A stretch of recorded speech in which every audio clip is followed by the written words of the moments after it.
gösterdim size. İlqar atın suya. İlqar atın suya. Ha, İlqar suya atılası oğlan değil ha kişi. Buna bak sen ya. Dünən belə deyildi ya, Allah hamd olsun. Dünən kimin yadındadır uşaqlar? Kimin yadındadır bax burada su qalxmağı? Yadınızdadır. Dünənlər su yox idi ha? PKN ilə də. Samatada şey edir. Göstərmək lazım zamanında. Mübarək bir telefon. 15 aldıq ha?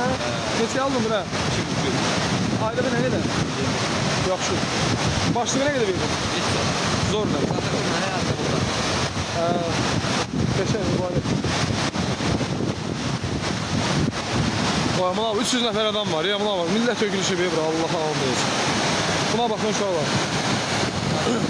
Balı olan kəndinə deyir 40 santi qalıb evləri basmağa. 40 santi. Baxın bir dənə.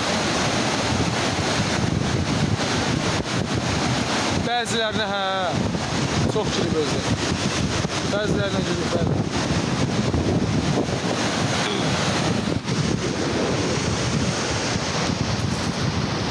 Buna bax ya, daş üstünə çıxır ya. Allah eləsin, ötürə bilsək bu suyu yaxşı olar da uşaqlar. Gör haracan qalır. Buradan da bir dənə yer açıblar, bax uşaqlar. Görürsünüz, bax işlər gedib. Buradan da yer açıblar.